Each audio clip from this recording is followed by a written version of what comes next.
Lick number 18. I call this one Albert's 2 minor turnaround. And this is, again, over the last 4 bars, the 5 chord of a slow blues in the key of A. And here it goes.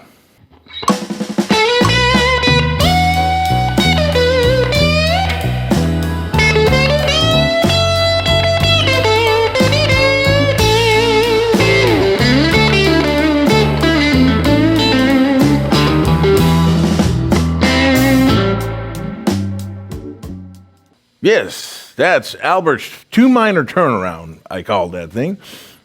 And let me break it down to you. The reason I call it the 2 minor turnaround is because it starts out with somewhat of a odd position change.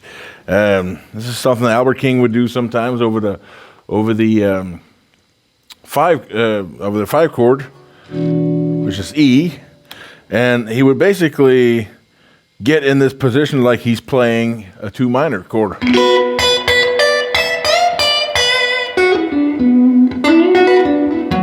So it sounds like he's playing over a 2 minor chord, which works fine over the E chord, but it's also a little bit unusual and has I don't want to say jarring tonality to it, but it's definitely out of the box. It's out of the blues minor pentatonic A box.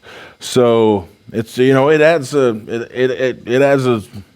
different flavor that is often welcome in blues, as it can get predictable. This is another one that has very wide bends. I was doing it right now on the B string. I was doing the main bends.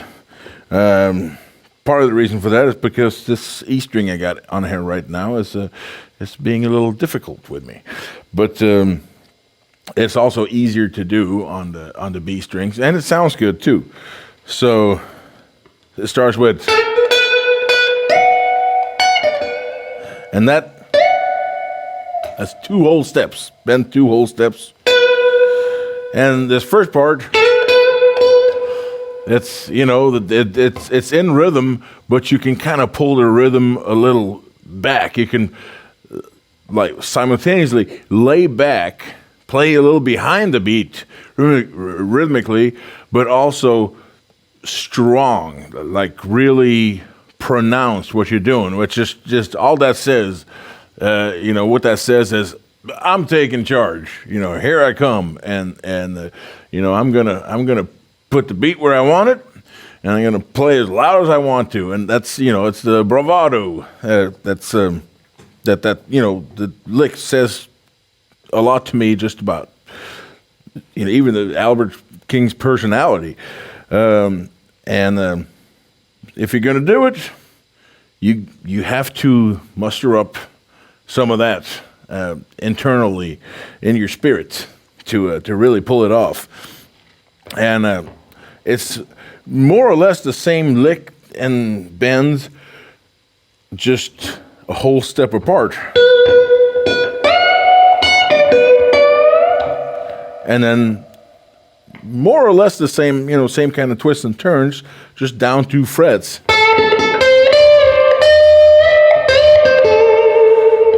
So some of the things I'm doing there is I'm within this bend. You see, okay, now I'm back. I'm over the 4 chord, but I'm back in kind of an A minor pentatonic position. And this bend, it contains many notes, and I use several of them, and you got to practice your bends to get the pitch, It doesn't have to be dead on auto-tune pitch perfect, but it does have to be deliberate. And you have to, mean the pitches you're going for. You can't just I'll just bend it and see where it ends up. You got to have you have to have some control and, dare I say, finesse over your bends to achieve that. Because this is a wide bend. Between this, there's 4 notes. So I'm not always just going.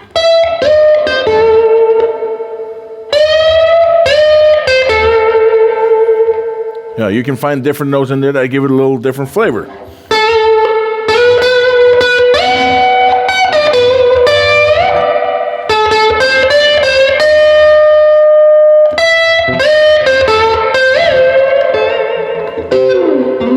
And then I go back to the classic Albert.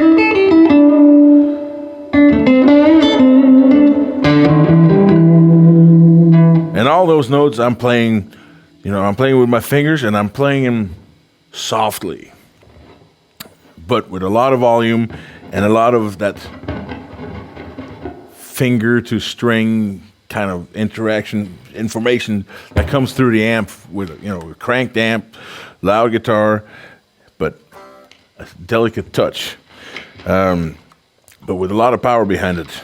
And another bend I should bring up too that I just did that I didn't mention earlier. The first one here is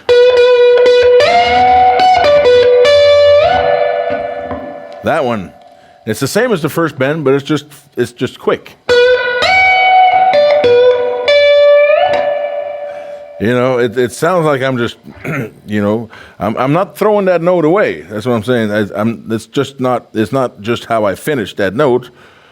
It's not the same as. I deliberately, even though it's very short, I make sure that the bend makes it all the way up the full 2 whole steps before I let go and let the note go. So you have to, to play these kind of licks. They're not super fast. They're not, super sophisticated per se, but they require an extremely high level of confidence and conviction to really make them work and make them sing.